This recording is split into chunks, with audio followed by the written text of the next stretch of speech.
এদেশের মানুষ দুর্নীতি চায় না, এদেশের মানুষ সন্ত্রাসী চায় না, এদেশের মানুষ শান্তিতে থাকতে চায়। শান্তি যদি পেতে চাই, আল্লাহর কোরআন ছাড়া জগতে আর কিছুতে শান্তি দিতে পারবে না। যেরকম ঠিক না, আল্লাহর কোরআন ছাড়া শান্তি দিতে পারবে? I can challenge. কোনো কিছুতে শান্তি নাই শুধুমাত্র কোরআন ছাড়া। ভাইরা আমার, তাহলে আল্লাহ রব্বুল আলামিন সাথে থাকবেন কয়টি কাজ করলে? আরো জোরে। সব সময় আপনি আল্লাহকে সাথে পাবেন, সব সময়। এটা ওয়াদা হলো আল্লাহ, ওয়াকাল আল্লাহু ইন্নী মাআকুম, নিশ্চয় আমি আল্লাহ তোমার সাথে আছি। সুবহানাল্লাহ বলেন। আমার আম্মা জানেরা মনোযোগ দিয়ে শোনেন। এক নম্বরে আল্লাহ রাব্বুল আলামিন বলছেন, লাইন আকামতুমুস সালাহ।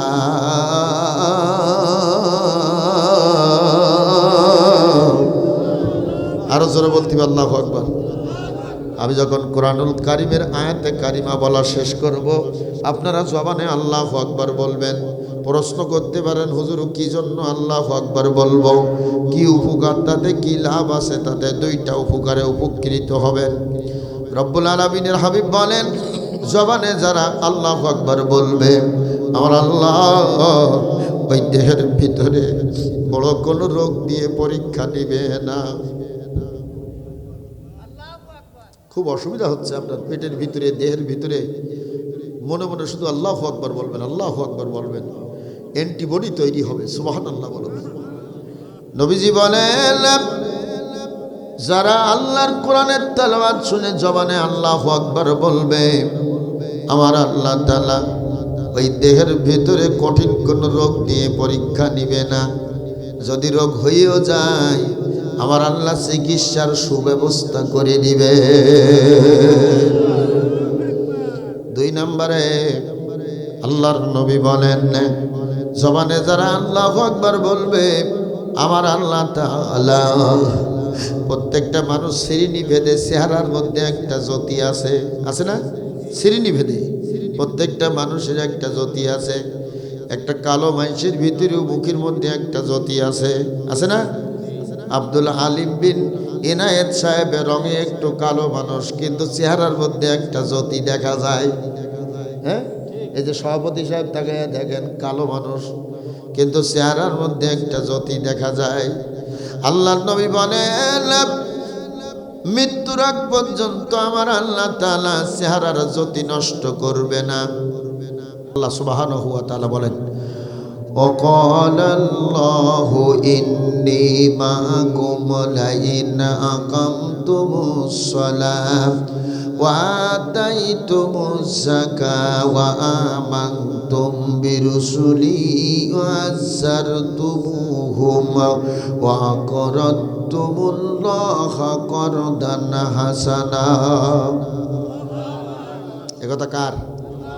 আল্লাহ রাব্বুল আলামিন বলেন, ও নবী, আপনি আপনার উম্মতদেরকে বলে দেন, ওয়াকাল আল্লাহু, নিশ্চয় আল্লাহ তাআলা বর্ণনা করেন, আল্লাহ তাআলা বলেন, ইন্নী মাকুম, ইন্নী মানে নিশ্চয়, মা মানে সাথে, কুম মানে তোমাদের, নিশ্চয় আমি আল্লাহ তোমাদের সাথে আছি। হে নবী, আপনি আপনার উম্মতদেরকে বলে দেন, আমি আল্লাহ পাক তোমাদের সাথে আছি। যেরকম সুবহানাল্লাহ। আল্লাহ যদি সাথে থাকেন, আর কিছু লাগবে? প্রত্যেকটা আয়াতের সংক্ষিপ্ত ব্যাখ্যাও দিয়েছি। আমার জীবনের প্রথম বই বের হবে আল কোরআনে নামাজ, এটা জেলখানায় বসে বসে লিখেছি। 3 মাস সময় তো প্রথম চান্সে একবার কপ না, কি বলেন ভাইরা আমার? তবে বলবেন, হুজুর 82 জায়গায়, এই যে শব্দটা, এটা কি 82 জায়গায় আল্লাহ তাআলা নামাজ কায়েমের জন্য নির্দেশ দিয়েছেন? সুবহানাল্লাহ বলুন। ও ভাইরা, আল্লাহ যেটা নির্দেশ দিলেন সেটা আপনি আমি মানলাম না। বলুন তো, আল্লাহর সঙ্গে নাফরমানি করলাম কিনা? আল্লাহর সঙ্গে গাদ্দারি করলাম কিনা? আল্লাহর সঙ্গে ফাজলামি করলাম কিনা? আল্লাহর সঙ্গে গাদ্দারি ফাজলামি করিয়া ওই আল্লাহর রহমত ওই আল্লাহর বরকত আশা করব। এর চেয়ে বোকা দুনিয়ায় দ্বিতীয় আর একটা নাই। জোরে কোন ঠিক কিনা?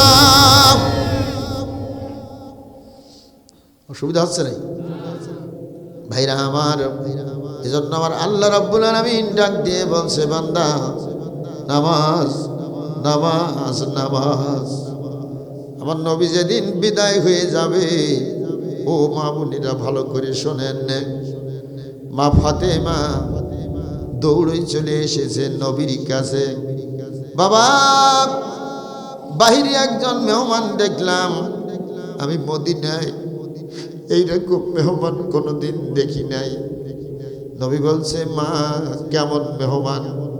কয়, মাথাটা দেখলাম আসমানে লাগানো আর পা দুটা জমিনে লাগানো। এত বৃহৎ আকৃতির মানুষ আমি ফাতেমা মদিনায় কোনোদিন দেখি নাই। নবী আমার বলেন, ও ফাতেমা তুমি চিনতে পেরেছো? কয়, না। বাবা একটু বলেন এর পরিচয় কি? আমার নবী বলেন, মা রে, সন্তানদের ইয়াতিম বানায়, স্ত্রীকে স্বামী হারা করে, স্বামীকে স্ত্রী হারা করে, এর পরিচয় হলো মালাকুল মাউত। ফাতেমা কাঁদতে লাগলেন হাউমাউ করে। বাবা বুঝেছি এসেছে কেন? কয়, আমার সঙ্গে সাক্ষাৎ করার জন্য। ফাতেমার তো বুঝতে আর বাকি রইল না। বাকি রইল? আজরাইল ফেরেশতা এসেছে নবীর কাছে। জিবরিল আমিন আগে নবীকে সালাম দিলেন, নবীরে আজকের একজন নতুন মেহমান এসেছে আপনার সঙ্গে দেখা করতে, যদি পারমিশন দেন আপনার কাছে আসবে, আর যদি পারমিশন না দেন তাহলে আসবে না। জোরে কন্যা সুবহানাল্লাহ। আমার নবী বললেন, ভাই জিবরিল, আমি যদি আসতে না বলি তাহলে আসবে না। কয়, না, আপনার আল্লাহ নিষিদ্ধ করে দিয়েছেন, আমার বন্ধু যদি পারমিশন না দেয়, খবরদার খবরদার আমার বন্ধুর কাছে তুমি দেখা করতে যাইবা না।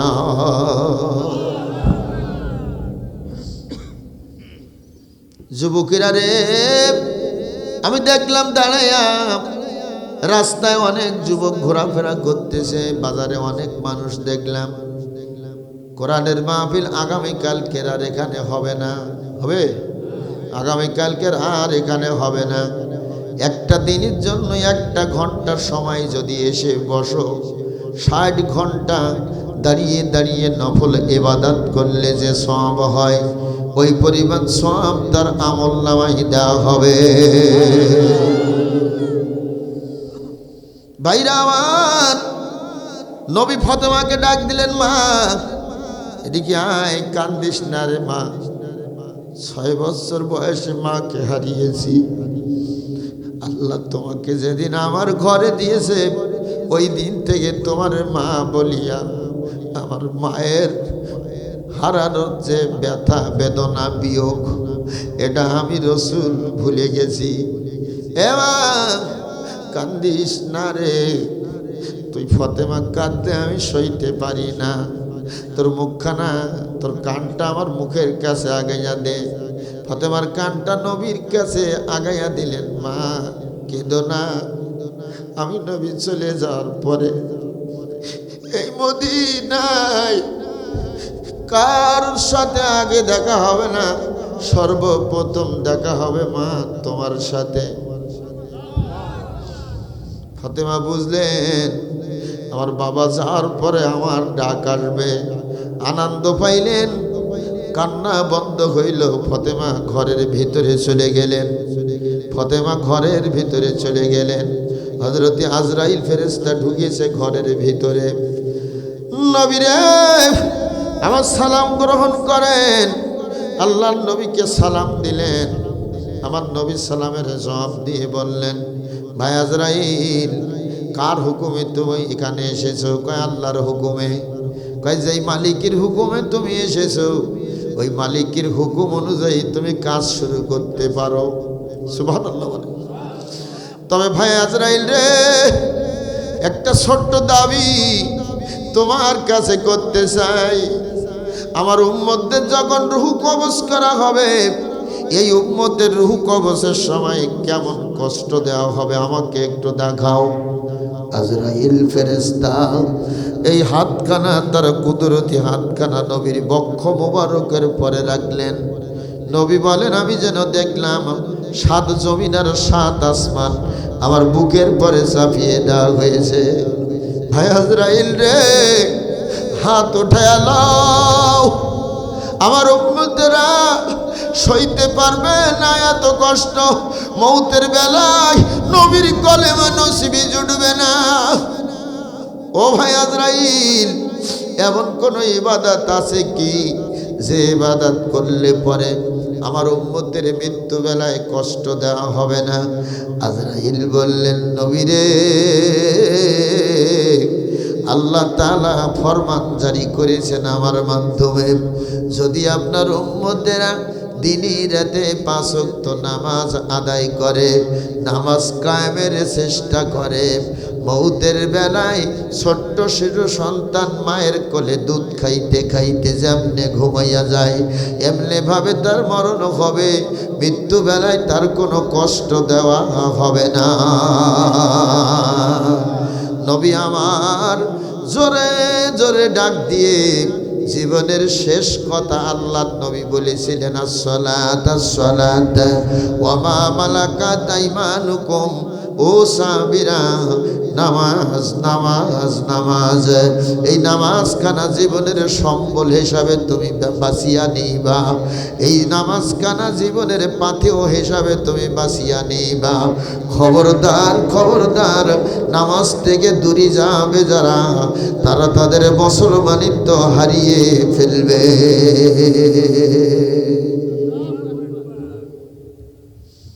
নামাজ, দাড়িতে মুসলমান চেনা যায় না, নামাজে মুসলমান চেনা যায়। বাইনাল আবদি বাইনাল কুফরি তারকুস সালাত। নবী বলেন, একজন মুসলমান আর একজন অমুসলিমের মধ্যে পার্থক্য হলো নামাজ। মুসলমান নামাজ পড়ে আর অমুসলিমরা নামাজ পড়ে না। দাড়িতে যদি মুসলমান চেনা যাইতো, আমার ভাইরা, কবিগুরু রবীন্দ্রনাথ ঠাকুর 1 নাম্বার মুসলমান হইতো। কি বলেন? হ্যাঁ, আরে বাবা, কি দাড়ির ফিকার, ওই রকম মোষের বাহার। হ্যাঁ ভাইরা আমার, বিশ্বকবি ছিল রবীন্দ্রনাথ ঠাকুর, আমাদের জাতীয় কবি ছিল কাজী নজরুল ইসলাম, মুখে দাড়ি ছিল। কথা বলেন? 2-1 বলতে হায় ছিল, কোন দিন দেখ কাণ্ডটা, মুখে দাড়ি ছিল। কবি কাজী নজরুল ইসলামের মুখে দাড়ি ছিল না, কিন্তু এখন দেখা যায় একটা কবিতা লিখে গেছে, একটা সূরার অনুবাদ কবিতা লিখে গেছে, একটা আয়াত দিয়ে একটা প্রবন্ধ তৈরি করেছে। জোরে কর সুবহানাল্লাহ। এই কবিগুরু রবীন্দ্রনাথ ঠাকুর কবি কাজী নজরুলকে বলেছিল, ওগো কবি কাজী নজরুল, জীবনে মস্ত বড় করেছো ভুল, দাড়ি না রেখে রেখেছো বাবুরি চুল। কি ঠিক কিনা? কবি কাজী নজরুল এই কথার জবাব দিয়েছিলেন। তা শুনেছেন কোন সময়? কবি কাজী নজরুল এই কথার জবাব দিয়েছিলেন, তুমি অমুসলিম কবি, এত বড় কথা আমারে বললা, আমিও তো একজন কবি, আমি তোমার এই কথার জবাব দেব। কবি কাজী নজরুল জবাব দিচ্ছে, মুখেতে রাখিয়া দাড়ি, উল্লাস করিতেছ ভারী, বেহেশতের করো কি আশা, আমার খোদা কি তোমার বাবুই পাখি, কলেমা না পড়িলে তোমার ওই দাড়িতে বাঁধিবে ভাষা। নারে তাকবীর। এ যুবক রে, আল্লাহর কোরআন তোমাকে হাতছানি দিয়ে ডাক দিচ্ছে, এসো কোরআনের কাছে, এসো কোরআনের মাহফিলে। এই কোরআন তোমার জীবন পাল্টে দিবে। কি? কোরআন তোমার জীবন পাল্টে দিবে। ভাইরা আমার, সামনের দিকে চলেন। আল্লাহ তাআলা সব জায়গায় বলেছেন, বান্দা নামাজ প্রতিষ্ঠা করো, নামাজ প্রতিষ্ঠা করো। মাল ফারকু বাইনাল আকামুস সালাত ওয়া আদাউস সালাত সুম্মা বাইয়িন। কামেল ক্লাসে একটা প্রশ্ন হয় সালাত অধ্যায়ে, সালাত আদায় এবং সালাত কায়েমের মধ্যে পার্থক্য কি? দৃষ্টান্ত সহ বর্ণনা করো। নামাজ আদায় আর নামাজ প্রতিষ্ঠা দুইটা জিনিস না, এর মধ্যে পার্থক্য কি আমার ভাইরা? নামাজ আদায় মানে একাকী নামাজ পড়া। আমরা যে সুন্নাত নামাজটা পড়ি এইটা হলো নামাজ আদায়। আর ফরজ নামাজের ব্যাপারে আমার আল্লাহ কিন্তু নামাজ আদায় করার কথা বলেন নাই, নামাজ কায়েম করার কথা বলেছেন। তার মানে সকলকে নিয়ে একসঙ্গে এক জামাতে নামাজ আদায় করার নাম হলো কায়েম করা। বন্ধু, যে আল্লাহ তাআলা বললেন নামাজ কায়েম করার কথা, আর আপনি আমি নামাজ আদায় করে চলতেছি, জোরে কোন ঠিক কিনা? তাহলে আল্লাহ বললেন নামাজ কায়েম করো, করলাম না, আদায় করলাম, কবুল হবে কিনা সেটা মালিক সেই ভালো জানে।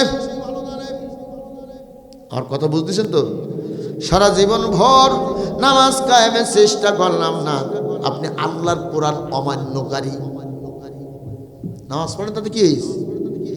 আমার কথা ঠিক আছে তো? আপনি আল্লাহর কোরআন অমান্যকারী। তাহলে আল্লাহর কোরআন অমান্যকারী যদি হয়, এই লোকটার জন্য জান্নাত পাওয়া যাবে, এই লোকটার জন্য কবরে নাজাত হবে। ভাইরা, নামাজ কায়েম করার কথা। এই পৃথিবীতে আমাদের নবী আসার আগে একজন ব্যক্তি এসেছিলেন, হযরতি লুকমান আলাইহিস সালাতু ওয়াস সালাম। ইনি একজন নবী ছিলেন। বলতেছি হযরতি লুকমান নবী ছিলেন নাকি? সবাই বলেন। হযরতি লুকমান আলাইহিস সালাতু ওয়াস সালাম ছিলেন হাকিম। কি ছিলেন? হাকিম মানে হলো পণ্ডিত, হাকিম মানে হলো বিশেষজ্ঞ, জ্ঞান বিশেষজ্ঞ। হযরতি লুকমান আলাইহিস সালাতু ওয়াস সালাম তার কলিজার টুকরা সন্তানকে ডাক দিয়ে বলেছিলেন, ইয়া বুনাইয়া আকিমিস সালাম। আল্লাহু আকবার বলেন। ইয়া বুনাইয়া, হে আমার প্রিয় সন্তান, হে আমার কলিজার টুকরা, হে আমার আদরের দুলাল। নামটা ছিল হযরতি আইকা। কি নাম? নামটা ছিল হযরতি আইকা। হে আমার আদরের দুলাল রে, আকিমিস সালাহ, তুমি নামাজ প্রতিষ্ঠা করবা। ছেলে তখন ছোট, আমার ভাইরা একেবারে ছোট নয়, 18-20 বছর বয়স হবে। ছেলে ডাক দিয়ে বলছে, বাবা নামাজ কায়েম করো। একথা তো বললেন, কিন্তু আমি কায়েম তো বুঝতে পারতেছি না। আমরা যারা আজকে নামাজ কায়েম বুঝি না, তাদের জন্য এই আলোচনাটা আমি সামনে আনতেছি। হযরত লোকমান বলেন, বাবা আমি তোমাকে একটা কাজ দেব, এই কাজটা যদি তুমি করে আসতে পারো, সাকসেসফুল হতে পারো, তাহলে তুমি বুঝবা যে নামাজ প্রতিষ্ঠা তুমি বুঝেছো। সুবহানাল্লাহ বলুন। হযরত আইকা বলছে, বাবা নামাজ প্রতিষ্ঠা কি করে করতে হয় একটু বলে দেন। কয় এই গ্রামের নামটা হলো ত্রিপুরাপুর জামতলা। এই গ্রাম থেকে এখানে যে বিরাট একটা মাঠ আছে, এই মাঠটার নাম কি? চালুয়াহাটি মাঠ। এ বাবা, এই চালিয়াহাটি মাঠ পার হইয়া তুমি যাইবা, একটা গ্রাম আসবে সামনে। এই গ্রাম তুমি যখন চালিয়াহাটি মাঠ পার হইবা, চৈত্র বৈশাখ মাসের দিন ধুধু ময়দান, কোথাও কোনো তাকিয়াল ভূমি, ওই মাঠের মাঝখানে একটা বট বৃক্ষ তুমি পাইবা। এই রৌদ্রের ভিতরে চলতে যাইয়া তোমার দেহ ঘর্মক্ত হয়ে যাবে। যখন তুমি বট বৃক্ষ পাইবা, মন চাইবে ওখানে একটু বিশ্রাম করি, কিন্তু খবরদার খবরদার, ওখানে যেন তুমি বিশ্রাম করো না। ওখানে যদি বিশ্রাম করো, তাহলে তুমি বিশ্রামে যদি ঘুম এসে যায়, তুমি উঠে আর কিছু বলতে পারবা না, মরা লাশ হয়ে তুমি পড়ে থাকবা। লোকমান হাকিম আলাইহিস সালাতু ওয়াস সালামের জীবনী থেকে আমি ছোট্ট একটি অংশ দিয়ে আপনাদেরকে নামাজ কায়েম বোঝাইতে চাচ্ছি। ছেলে বলছে, বাবা তারপরে কি করব? কয় তারপরে একটা গ্রাম আসবে, ওই গ্রামের লোকজনেরা হযরত লোকমানের ছেলে পেয়ে ভীষণ আদর যত্ন করবে। ওরা রাতের বেলায় তোমাদেরকে খাওয়া দিতে চাইবে। খবরদার খবরদার, ওই গ্রামে রাতের বেলায় যেন খানা পানি ভক্ষণ করো না, খানা পানি যেন তুমি গ্রহণ করো না। আর একটা জিনিস শোনো, ওই গ্রামের একমাত্র ধনীর এক ষোলশী রূপসী যুবতী কন্যা আছে। যদি তুমি ওখানে রাত অতিক্রম করো, তাহলে ওই যুবতী নারীটা তোমার কাছে বিয়ে দিতে চাইবে। খবরদার খবরদার বাবা, ওই যুবতী নারীকে যেন তুমি বিয়ে করো না। যদি তুমি বিয়ে করো, বাসর ঘরের দরজা দিয়ে লাশে বের হবে।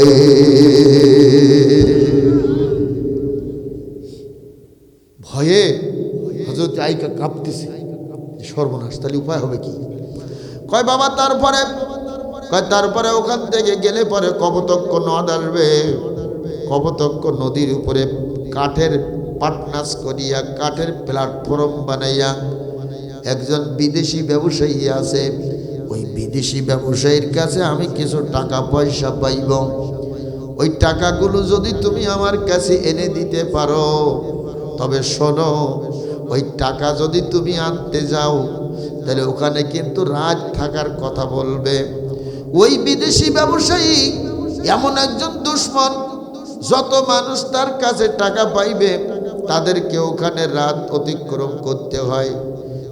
পানির উপরে কাঠের প্ল্যাটফর্ম বানানো, যেই ঘরে ঘুমানোর জন্য দিবে ওই ঘরেই এমন কায়দা করে কাঠের প্ল্যাটফর্ম বানানো, যেই তুমি রাতের বেলায় ওখানে ঘুমাইবা, নিচ থেকে কাঠটা সরাইয়া নিবে, তুমি নদীতে পড়ে মরা লাশে পড়ে থাকবা। তাই খবরদার খবরদার, ওখানে যেন তুমি রাত অতিক্রম করো না। ভয় লাগবে কিনা? ভয়ের ব্যাপার না। হযরত আয়েশা বলছে, বাবা এ তো কঠিন ব্যাপার। নামাজ কায়েম বুঝতে গেলে কঠিন ব্যাপারগুলো আগে বুঝতে হবে, নইলে তুমি নামাজ কায়েম বুঝতে পারবা না। বাবা শোনো, তোমাকে একটা কথা আমি বলে দেই আয়েশা। কয় কি কথা? কয় প্রথম ওই বট বৃক্ষের নিচে একজন মুরব্বীর সাথে যদি তোমার দেখা হয়ে যায়, সুবহানাল্লাহ বলেন, আরো জোরে বলুন সুবহানাল্লাহ। একজন মুরব্বীর সঙ্গে যদি দেখা হয়ে যায়, ওই মুরব্বী তোমাকে যা বলবে তুমি তাই শুনবা, কোনো বিপদ তোমার সামনে থাকবে না।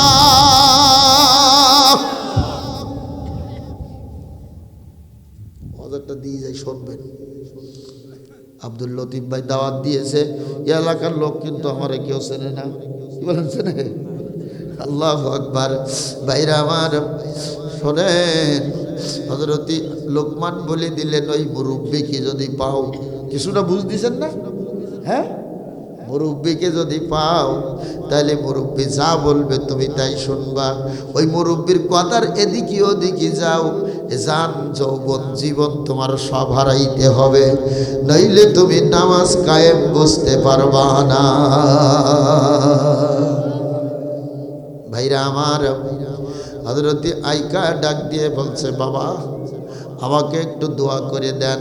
এ যুবকরা ভালো করে শোনো, হযরত আয়েশা লোকমান আলাইহিস সালাতু ওয়াস সালামের ছোট ছেলে। বাবা দোয়া করে দেন। যখনই বাবার কাছ থেকে দোয়া চাইতেছে, আস্তের পরে এই হাত দুটো বাবার কদমের দিকে আগাইয়া গেছে। বাবা কদম ধরিয়া তোমার কাছে সালাম নিয়া দোয়া চাইতেছি। কদম মুসি করেছেন, জোরে বলুন সুবহানাল্লাহ। এই যুবকরা, আব্বা আমার কাছ থেকে দোয়া নেবা। দুনিয়ায় তোমার কেউ ধরে রাখতে পারবে না, কেউ তোমারে আটকায়া রাখতে পারবে না, কেউ তোমারে ডাবাইয়া রাখতে পারবে না। আব্বা মা যদি দোয়া করে দেয়, আগুন যেরকম উপরে উঠে যায়, তুমি আগুনের মতো উপরে উঠে যাইবা, কোনো বাধা প্রতিহত করতে পারবে না। জোরে বলুন সুবহানাল্লাহ। আমাদের দেশের ছেলে মেয়েরা এখন বাবা মার কাছ থেকে দোয়া নেয় না, কি নেয়?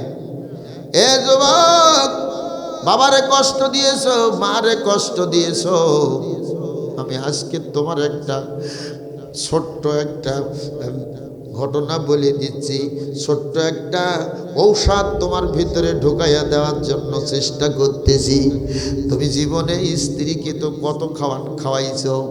আহারে নতুন বিয়ে করেছে, বাজারে গেছে, আমার ভাইরা ওই যে জামতলা বাজারে গিয়েছে, হ্যাঁ কেশবপুর গিয়েছে, যাইয়া পকেটে করে একটা কমলা নিয়ে আসছে। রাতের বেলায় যখন স্বামী আর স্ত্রী ঘুমাইয়া গেছে প্রায়, উঠে ওই কমলাটা বের করে স্ত্রীকে বলছে, গো স্ত্রী, এটা তোমার জন্য একটা সারপ্রাইজ দিলাম। কি তাই না? তোমার জন্য একটা সারপ্রাইজ দিলাম। এ যুবক, নিজের স্ত্রীকে তুমি কত নাকি দিয়েছ, আর আজকের মার কাছ থেকে দোয়া নেবা।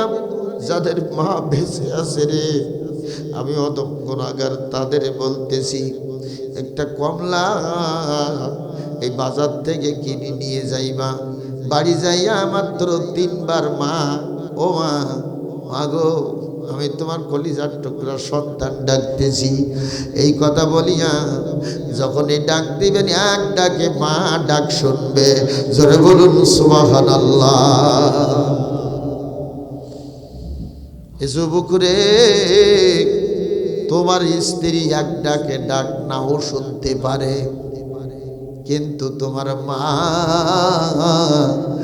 এক ডাকে দেখবা ডাক শুনবে। যত রাত্রে বাড়ি যাও না কেন, তুমি তোমার মায়ের সন্তান যদি হয়ে থাকো, ওই মা ঘুমায় না, জেগে জেগে অপেক্ষা করে কখন আমার সন্তান আসবে, মা বলে ডাক দিবে। আরো জোরে। ও যুবক, মার কাছ থেকে ওই কমলাটা লইয়া মাকে ডাক দিলা মা বলিয়া। মা বলবে, ছেলে রে, এত রাত্রি তুমি কোথায় ছিলা? বলবেন জামতলায় মাহফিল ছিল, মাহফিলে ছিলাম মা। যখনই আপনি মাহফিলের কথা বলবেন, মা খুশি হয়ে যাবে। এ বকাটি যুবকেরা রে, আয় আল্লাহর কোরআনের মাহফিলে আয়। আল্লাহ যদি তোর হেদায়েত দেয়, আমি মৌলবীরা মাওলানারা কিছুই করতে পারবো না। আর আল্লাহ যদি হেদায়েত না দেয়, 1000 বার ডাকিয়াও মাহফিলে কাউকে আনতে পারবো না। জোরে বলেন ঠিক আছে কিনা? যুবকরে, এইবার মার কাছে যাইবা, মার কাছে যাইয়া আমার হাতখানা ধরবা। মা, তোমার হাতখানা দাও গো মা। এই যে আমি একটা ছোট্ট কমলা এনেছি মা, এই কমলাটা তুমি একটু খাইবা। আর আমি তোমার কলিজার টুকরা সন্তান, বড় গুনাহগার, আমার জন্য একটু দোয়া করিয়ে দেবা। ও সন্তান রে, তাকাইয়া দেখবা, এই কথা বলার পরে তোমার মা চোখে পানি ধরে রাখতে পারবে না, দর দর করে চোখের পানি ছেড়ে দিবে। যখনই চোখের পানি ছেড়ে দিবে, তখন তুমি তোমার হাতখানা আস্তে করে মায়ের 2টা কদমে লাগাইয়া দিবা। মা, আমি তোমার কদম মুসি করতেছি, পা ধরিয়া মাপ চাইতেছি। জীবনে যদি কোনো অন্যায় করে থাকি, আমারে তুমি ক্ষমা করিয়ে দিবা। জোরে বলুন সুবহানাল্লাহ। ও নিষ্ঠুর সন্তান রে, ওই সময় দেখবা দুনিয়ার কোনো মা নাই রে, চোখে পানি ধরে রাখতে পারে, হাউমাউ করে কাঁদবে আর বলবে, ছেলে রে, মেরে, আমি তোর মা, আমার পায়ে হাত দিয়ে তোর ক্ষমা চাওয়া লাগবে না। যা, আমি তোরে মাফ করে দিলাম। আল্লাহ তোরে বড় বানাবে, আল্লাহ তোরে জগৎ বিখ্যাত বানাইয়া দিবে।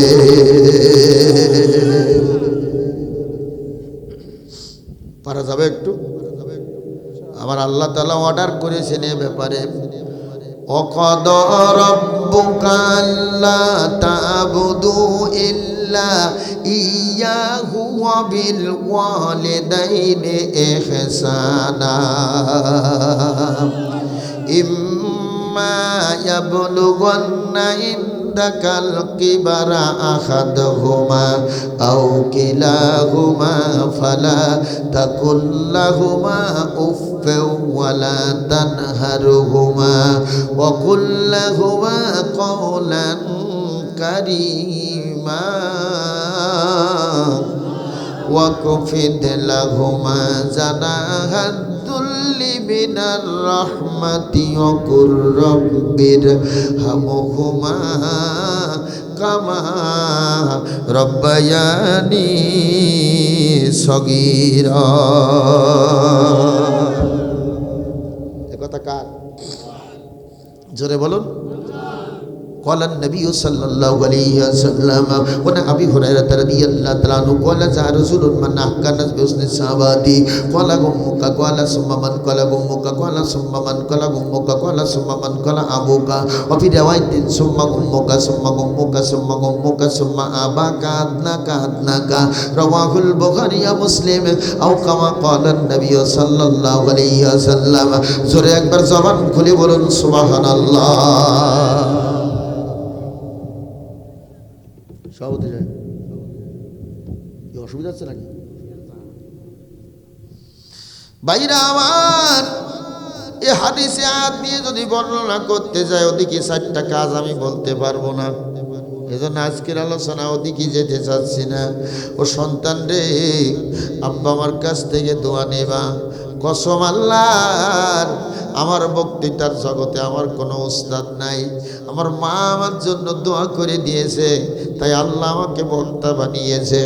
এরপরে আর কিছু আমি বলতে পারবো না। আমি আমার ছাত্র জীবনে, আমার স্টুডেন্ট লাইফে আমি জীবনে কল্পনা করি নাই কোনোদিন যে আমি বক্তা হইব, ওই মেলাদ কালামে বিভিন্ন হুজুরদের সাথে যাব, এটা আমার চিন্তা চেতনা মোটেই ছিল না। কিন্তু আমার মা বারে বারে দোয়া করতেন, আল্লাহ আমার ছেলেকে, আমার সন্তানকে তুমি বক্তা বানাইবা। আমি 99 সাল থেকে কামেল পরীক্ষা দিয়েছি। 1999 সালে কামেল পরীক্ষার শেষে আমি চাকরিতে ঢুকলাম। ওই বছর প্রথম দাওয়াত হলো, আশ্চর্য ব্যাপার। এই জন্য আমি পরীক্ষিত। আব্বা মা যদি দোয়া করে দেয়, আল্লাহ তাআলা ওই সন্তানের জবান খুলে দেবে। আব্বা মা যদি দোয়া করে দেয়, কঠিন রোগ ভালো হয়ে যাবে। 8 বছরের এক সন্তান ছিল, কলিজার টুকরা ছেলে, সব কিছু শুনতেছে। বাধ্য হয়ে স্ত্রীকে খুশি রাখার জন্য ও বাজার থেকে একটা ঝোলা কিনে আনছে। ঝোলা কিনে আনিয়া স্বামী আর স্ত্রী দুইজন গল্প করছে, আজকে গভীর রাত্রে আমার মাকে ঝোলার ভিতরে করি, মাথায় করি, ঠিক আমি ওই বনের ভিতরে একটা কূপ আছে, ওই কূপের ভিতরে ফেলাই দেবো। জোরে কর নাউজুবিল্লাহ।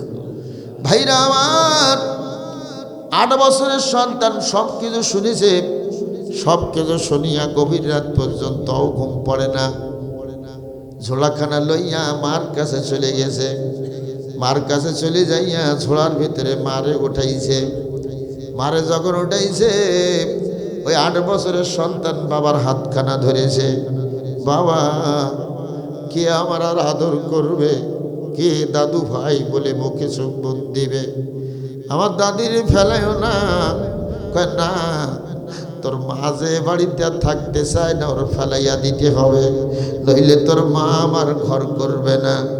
8 বছরের সন্তান ডাক দিয়ে বলছে, বাবা, যেই ছোড়াই করে আমার দাদিমারে তুমি ফেলার জন্য গভীর জঙ্গলের ভিতরে নিয়ে যাইতেছ, আমি একবারও তোমার আর নিষেধ করব না। তবে আমি তোমার সন্তান একটা দাবি করব, যেই ছোড়াই করে তুমি ফালাইয়া দিয়ে আসবা, ওই ছোড়াখানা আবার বাড়িতে নিয়ে আসবা। আমি খুব যত্ন করে কাপড় দিয়া ঢাকিয়া ওই ছোড়াখানা রাখবো। আমিও একদিন বিয়ে করব, স্ত্রী হব, আমারও সন্তান হবে একদিন। আজকে যেমন তুমি তোমার মার প্রতি জুলুম করতেছ, যেদিন তোমরা বুড়া আর বুড়ি হবে, আমি সেদিন ঠিক ওই সুরাত করিয়া ওই কূপের ভিতরে, ওই বনের ভিতরে দিয়ে আসব। কথা বুঝতে কি কষ্ট হচ্ছে ভাইরা আমার? এজন্য আজকে যে সমস্ত নাফরমান সন্তানেরা আব্বা মার কথা শুনতে পারে না, আর বেশিরভাগ একটা দোষ হয়েছে, এদিকে কি অবস্থা জানি না, ওই যে পেতনির বেটি পেতনি, ওটা যেই ঘরে গিয়েছে আর অমনি শুরু হয়ে গেছে, আলাদা করে দাও, আলাদা করে দাও। এখনো 2 বছর সংসার করতে পারেনি, আলাদা করে দাও। হ্যাঁ, ও তুমিও তো একমার সন্তান। নবীজি বলেছেন, তুমি তোমার শাশুড়িকে যদি মা মনে করিয়া খেদমত করো, মারে খেদমত দিলে যে সওয়াব হয়, ওই পরিমাণ সওয়াব তারা আমল নামায় দেওয়া হয়। আর আমাদের দেশে কিছু মৈদ পুরুষ আছে, বউ যা কয় তাই। বোঝেন, এটা সাতক্ষীরার ভাষা দিলাম। মধ্য যা কয় বউ যা কয়, যদি কয় আজ কি হলো শনিবার, কয় ঠিক বলিয়েছে। কি কথা বলেন না কেন? ও যদি বলে তোমার মার সংসারে থাকবো না, কেশবপুর ঘর ভাড়া করে থাকবো, 14 দিনের ভিতরে চলে যায়, যারা গণ ঠিক কিনা? এ মধ্য কাপড় আর পরিস না, উলঙ্গু হয়ে বেড়া। কারণ মার চাইতে বউকে তুমি বেশি যত্ন করো। মায়ের স্থান এক জায়গায়, বউর স্থান এক জায়গায়। স্ত্রীকে আমি যত্ন করতে নিষেধ করতেছি না, কিন্তু স্ত্রীর জায়গা আলাদা, মার জায়গা আলাদা। যে যার জায়গায় থাকিয়া সন্তানের খেদমত পাইবে, এটা সব মা বাপ আশা করে। ছেলেরে, তোমার বাবার কাঁধে তুমি কত পায়খানা করে দিয়েছো, তোমার মার কোলে কত তোমার মা ভাত খাইতেছে, তুমি পায়খানা করে দিয়েছো। কই মা তো ঘৃণা করিয়া ভাতের থালাখানা ফেলে দেয় নাই, ওইটা কাপড় দিয়ে ঢেকে রেখে পায়খানাটা মা সন্তান কোলে নিয়ে ভাত খাওয়াটা শেষ করেছে। একবার মা সন্তানের পরে রাগ করে নাই, ধমকি দেয় নাই, ধমক দেয় নাই যে শালা সন্তান তুই আমার ভাত খাওয়ার সময় পায়খানা করলি, যা তোরে আর কোলে নেব না, দুধ খাওয়াবো না। এরকম মা আমার নজরে আমি দেখি নাই, আপনারা দেখেছেন কেনা?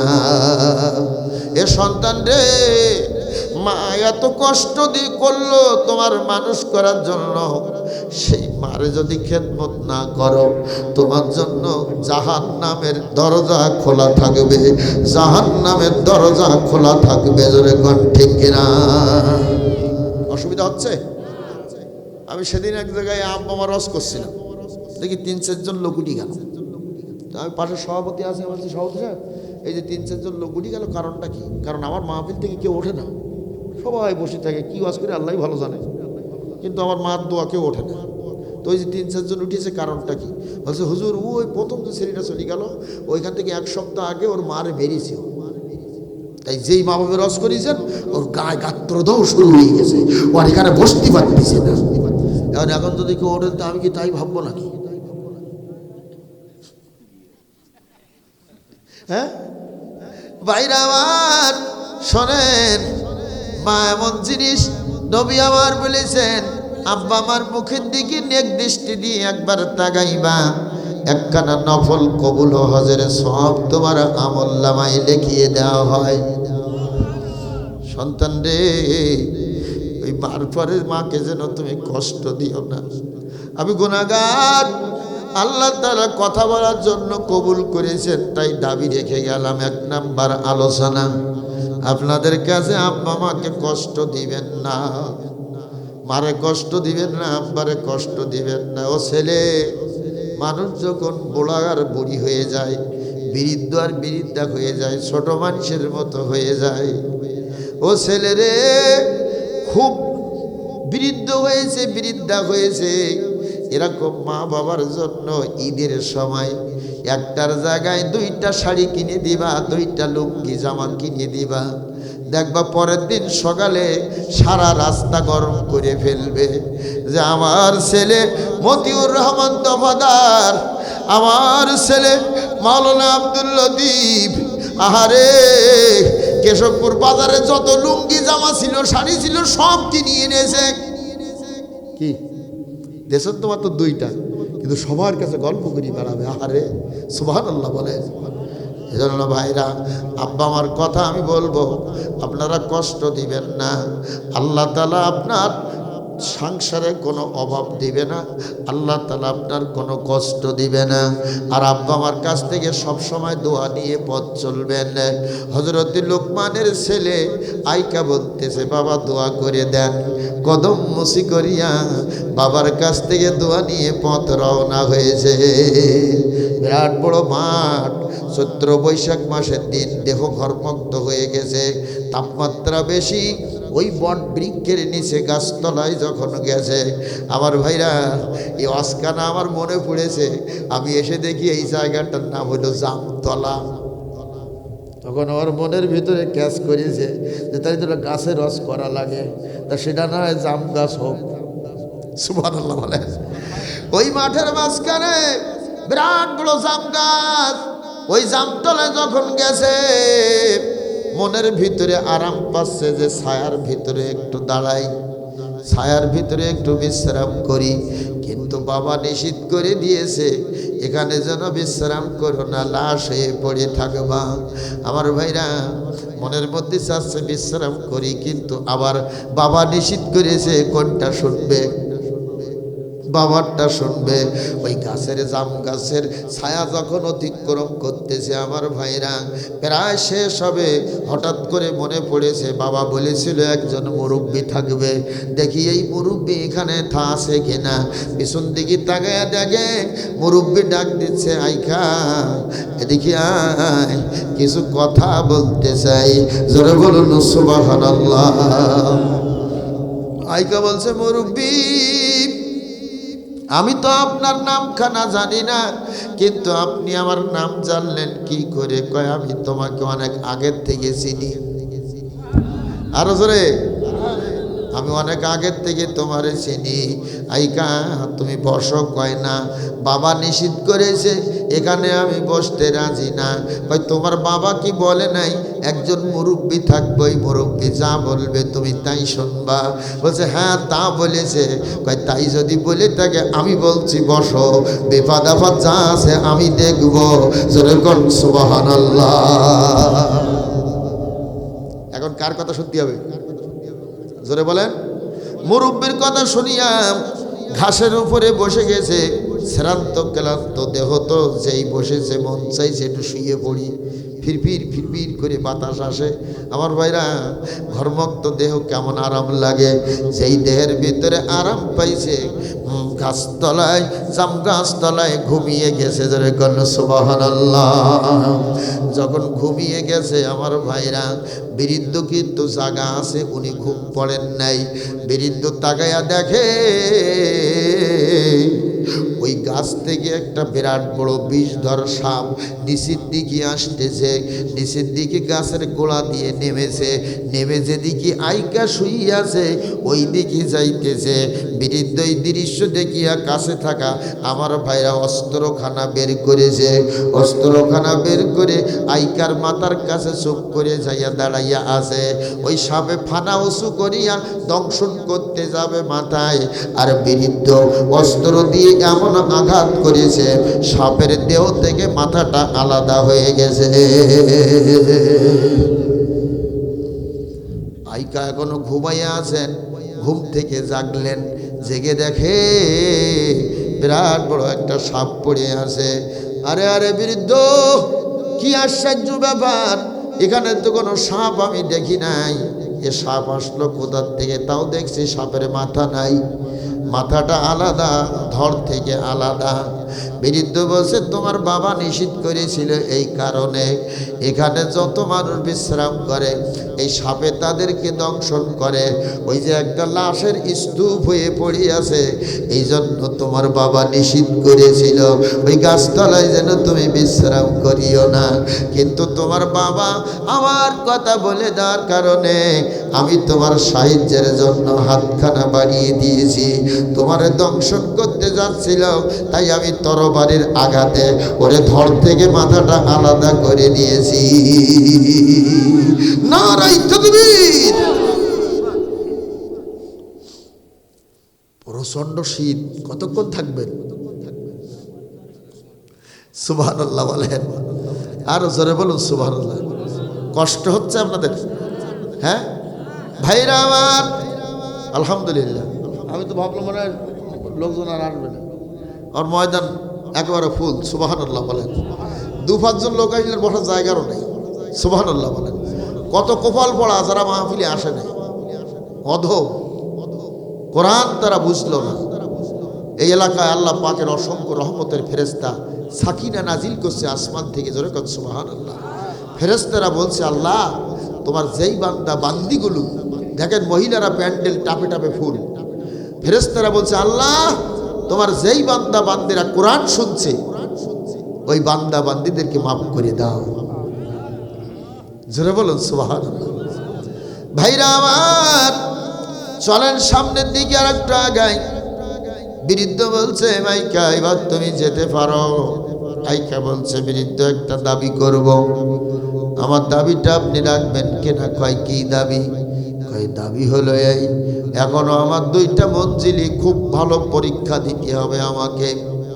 এই 2টা মঞ্জিলি পরীক্ষা দিতে হলে বৃদ্ধ আমি আপনাকে একটু সাথে নিয়ে যেতে চাই। যদি আপনি রাজি হন সামনের দিকে পথ আগাবো, আর যদি আপনি রাজি না থাকেন এখান থেকে ফিরিয়ে আমার বাসায় চলে যাব। জোরে বলুন সুবহানাল্লাহ। বৃদ্ধ বলছে তুমি যখন আমার কাছে দাবি করেছ, আমি কারোর দাবি খালি হাতে ফেরাই না। সুবহানাল্লাহ বলেন। বুঝতেছেন তো ব্যাপারটা? আমি কোনো দাবি খালি হাতে ফেরাই না। সুতরাং ও যুবক, তুমি আমাকে বলছো সাথে নেবা, চলো গো 2জন পথ চলতে থাকি। তবে তোমার কাছে যে প্যাকেট আছে, একটা থলি আছে, একটা ব্যাগ আছে একটা, ওই ব্যাগটা একটু বের করো। কয় কি করবেন? কয় ব্যাগের ভিতরে এই সাপের মাথাটা উঠাইয়া নিয়ে নাও, সামনে এমন একটা বিপদ আসতেছে, ওই বিপদ থেকে যদি রক্ষা পেতে হয় এই সাপের মাথা ছাড়া রক্ষা পাওয়া যাবে না।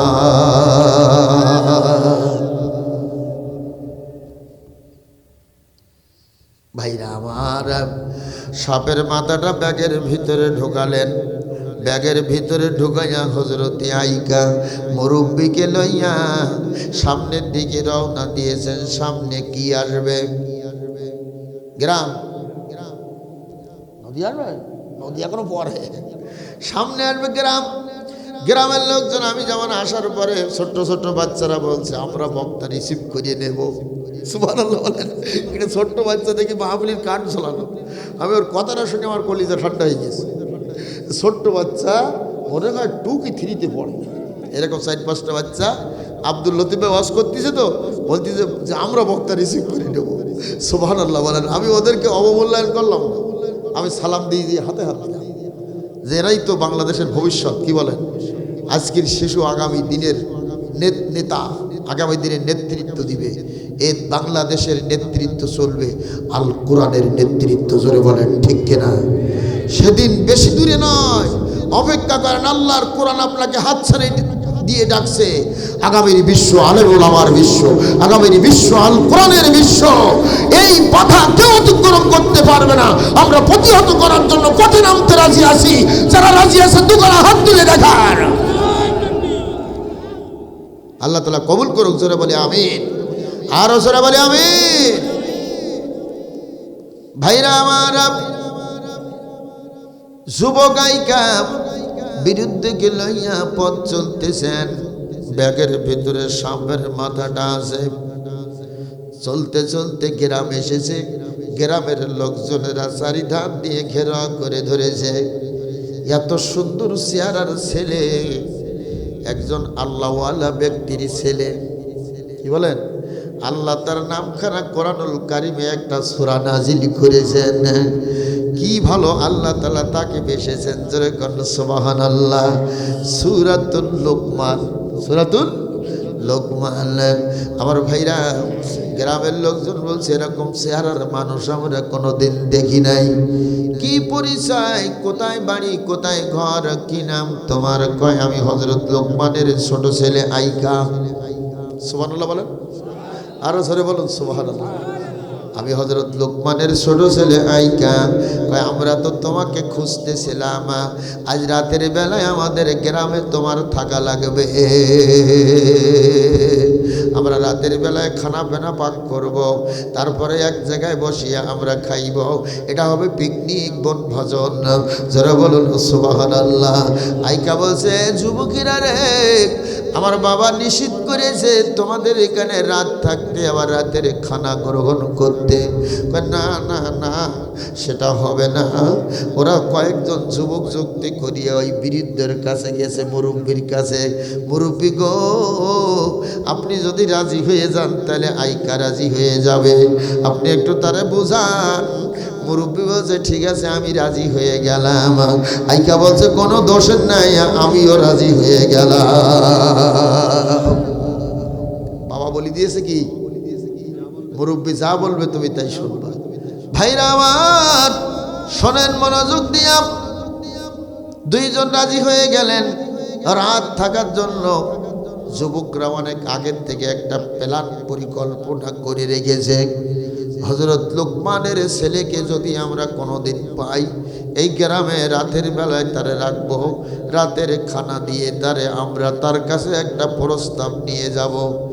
এই গ্রামের একজন ধনী পরিবার আছে, এই ধনী পরিবারের একমাত্র সন্তান, তাদের ছেলে নাই, একটা মাত্র মেয়ে, ষোড়শী রূপসী যুবতী। এই যুবতী নারীটি আমরা আইকার সঙ্গে বিয়ে দেওয়ার জন্য চেষ্টা করব। ভাইরা, রাতের বেলায় খারাপ না শেষ, মুরব্বীকে দিয়েছে এক ঘরে, আর যুবক আইকাকে দিয়েছে আর এক ঘরে। গভীর রাত্রে উঠিয়া যুবকেরা আইকাকে ডাক দিয়েছে, দরজা খোলো। কয় কেন, কি হয়েছে?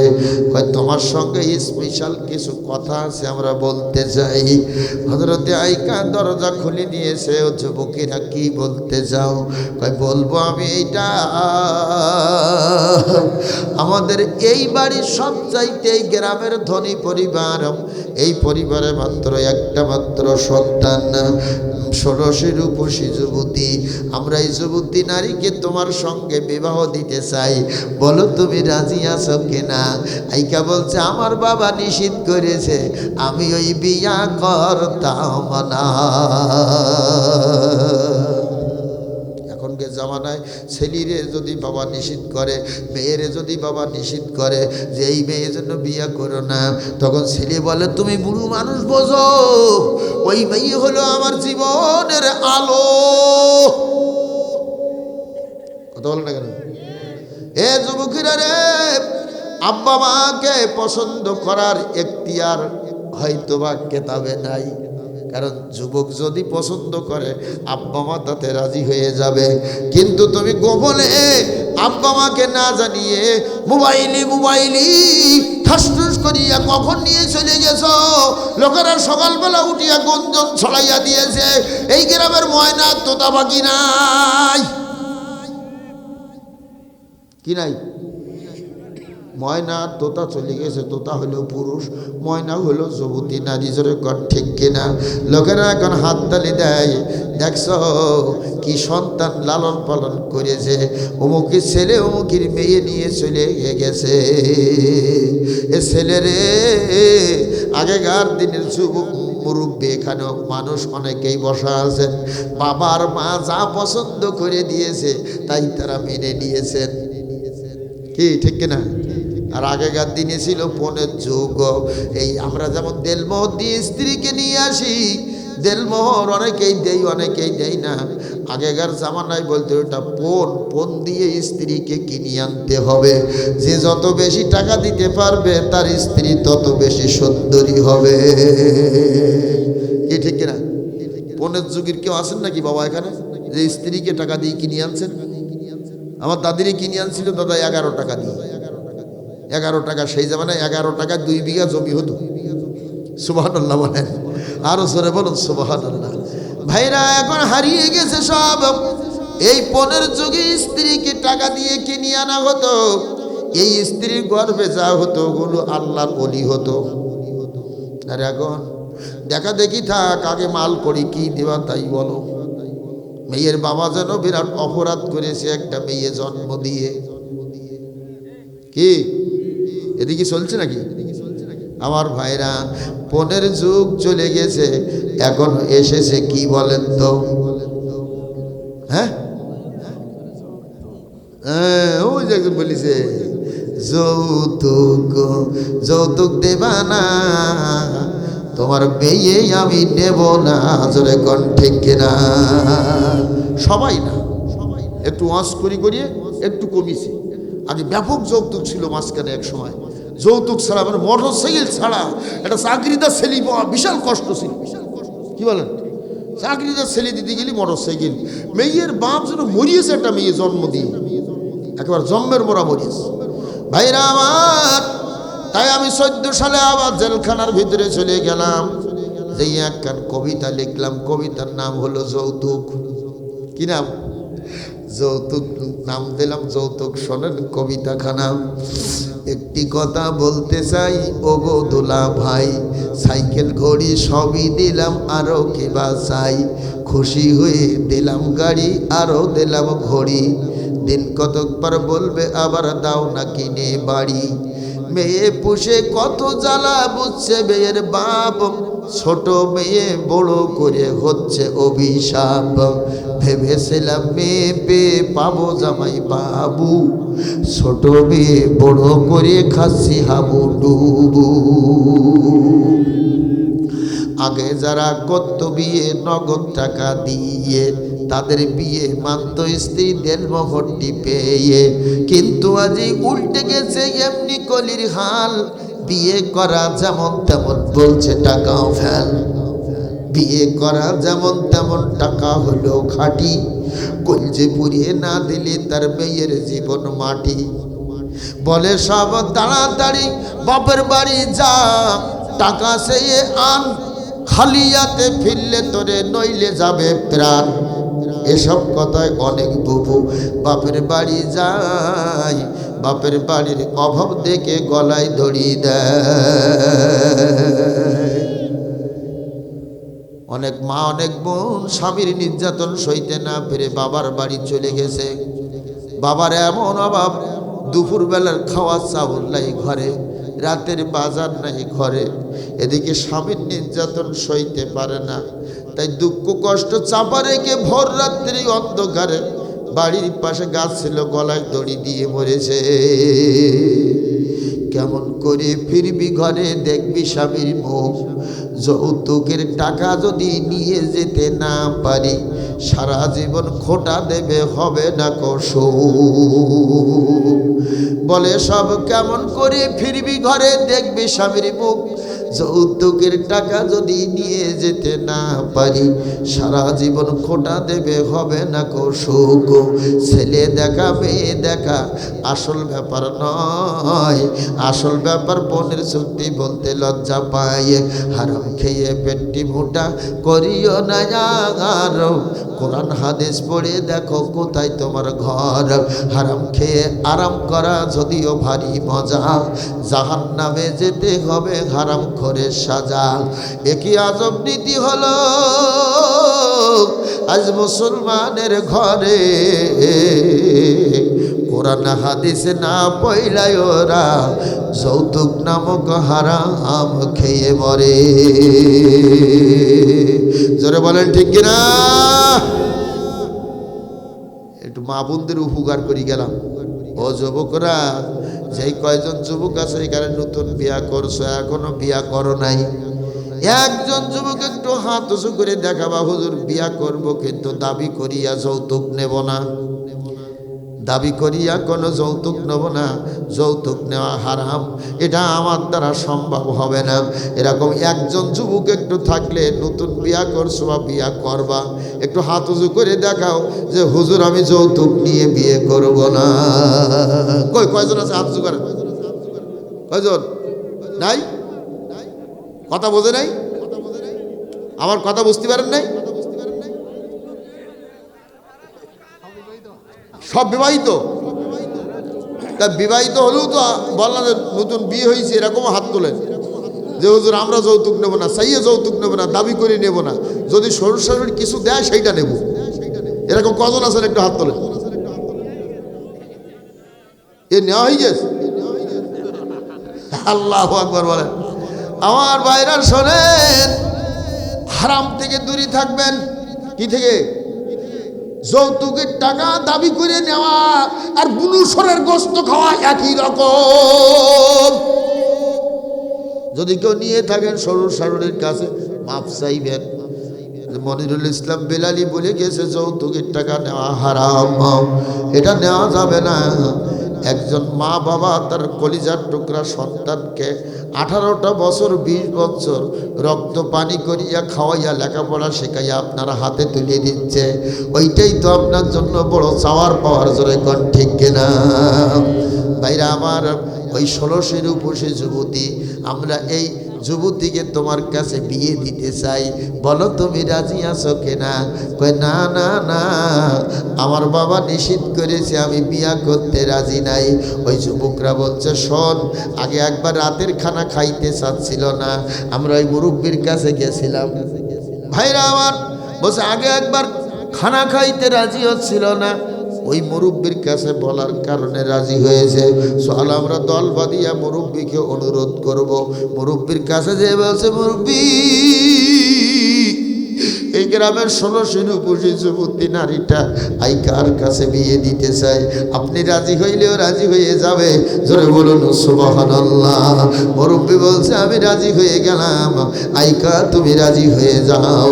জোরে বলুন সুবহানাল্লাহ। এখন উভয় ভাইরা রাতের বেলায় আয়োজন করিয়া বিয়া শাদী শেষ হলো, সুন্দরভাবে সম্পন্ন হলো, নগদ টাকা দেলমোহর দিল। জোরে বলুন সুবহানাল্লাহ। এখনো বাকি আছে 3 নাম্বার জায়গা কোনটা? ওই নদীর উপরে ফুল, কাঠের ফুল বানানো আছে প্ল্যাটফর্ম। আমার ভাইরা বিয়ের পরে কেউ কি কাঠের ফুলই যাবে? তাহলে কোন জায়গায় যাবে? তা তো বললেন না কেউ। বিয়ে করার পরে শেষ হয়েছে, এখন যাচ্ছে কাঠের বাড়িতে, কাঠের ঘরে। তা তো না, বিয়ের পরে যাবে বাসর ঘর। বৃদ্ধ বলছে আইকারে, মনোযোগ দিয়ে শোনেন, মজা কিন্তু এইবার। আইকারে তুমি তো বাসর ঘরে যাইবা, দুনিয়ার সাধারণ কোনো বাসর ঘর আর তোমার বাসর ঘরে এক না, কারণ তোমার বাবা নিষেধ করেছে বিয়ে করতে।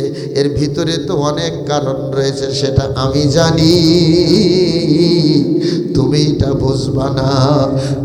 আইকা তখন ভয়ে কিংকর্তব্য বিবর হয়ে দাঁড়িয়ে আছে। কি আশ্চর্য ব্যাপার, বাসর ঘরে যাব, আবার এখানে অসুবিধা কোন জায়গায়? এ আইকা